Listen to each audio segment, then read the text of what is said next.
Kebutuhan konsumsi susu di Indonesia mencapai 4 juta ton. Namun nampaknya Indonesia bahkan belum bisa memproduksi bahkan 1 juta ton bahan baku susu segar. Mungkin bagaimana pendapat Anda secara umum mengenai fenomena ini? Silakan Pak. Ya, sebenarnya kalau saya boleh berkomentar secara ini ya dengan masalah bahan baku susu ini, negara kita ini mengalami satu darurat peternakan sapi perah rakyat. Saya katakan rakyat ya, karena memang basisnya itu adalah peternakan sapi perah rakyat.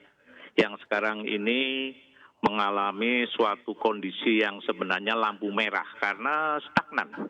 Stagnan dalam arti kata produksinya itu juga, kalau Ditjen Peternakan mengatakan produksi kita 1 juta liter, 1 juta ton. Katakanlah itu benar. Tapi itu hanya mampu memenuhi 15% dari kebutuhan susu nasional. Inilah yang ada. Dan inilah ya saya kira saya katakan bahwa ini lampu merah atau darurat.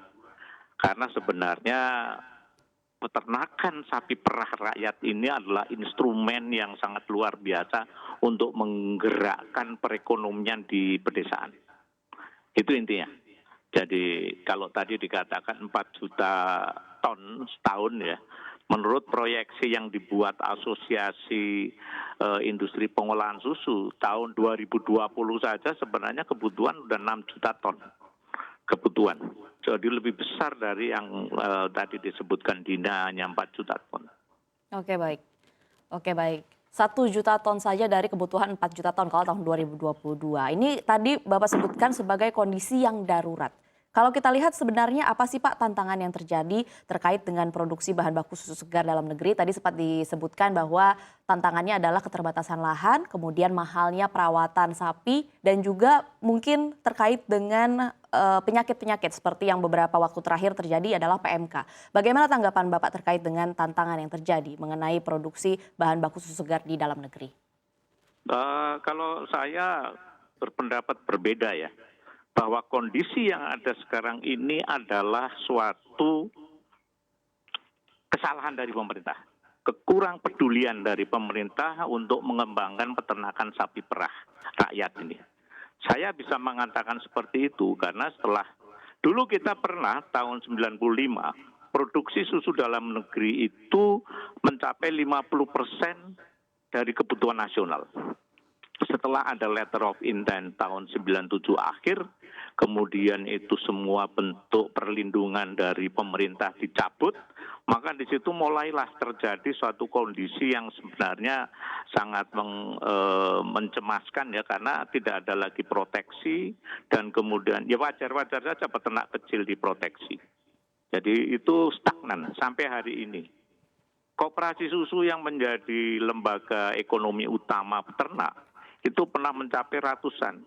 Hari ini itu tersisa tinggal 55 buah koperasi susu. Ini ada salah satu indikator dan produksi juga stagnan. Padahal produksi kebutuhan susu itu terus meningkat. Selaras dengan pertambahan jumlah penduduk, selaras dengan semakin besarnya kelas menengah ke atas yang menjadi konsumen, selaras dengan sadar gizi dari para konsumen ini. Sehingga tadi kita hanya mampu memasok sekitar 15-20% dari kebutuhan nasional. Peternak rakyat sendiri itu sangat sulit berkembang. Dari dulu masih saja range-nya pemilikan 2-4 ekor.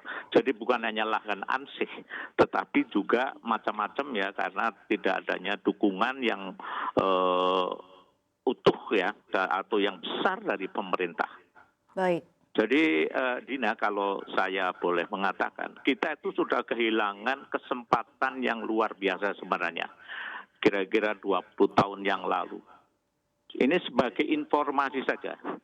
Pada waktu tahun 2007 di era Pak SBY, saya ini pernah diundang oleh Menteri, semoga Bu Mari mendengar ya, waktu itu Bu Mari sebagai Menteri Perdagangan, Pak Anton Apriantono sebagai Menteri Pertanian. Itu saya sudah menyampaikan pada beliau terkait rencana penandatanganan free trade agreement antara ASEAN, Australia, New Zealand, free trade agreement di Wahi. Saya menyampaikan, kita setuju. Karena kalau free trade agreement itu sasarannya adalah penurunan biaya masuk salah satunya. Kami minta pemerintah berkomitmen untuk menyediakan kredit yang murah. Kedua, itu mengimpor sapi perah sekitar 10.000 per tahun selama 5 tahun. Sehingga tahun 2020 ini, 3 tahun yang lalu, kita ini sudah memiliki daya saing yang kuat. Karena peternak sudah bisa memiliki pada skala-skala ekonomi yang memadai. Inilah waktu itu dijakan, tapi tidak ada realisasi. Anda tahu bahwa tahun 2020 biaya masuk susu dari Australia, New Zealand 0%. Sesuai dengan perjanjian atau agreement antara negara ASEAN dengan dua negara tersebut. Ya, ini adalah faktor-faktor yang menyebabkan dalam negeri ini semakin menurun.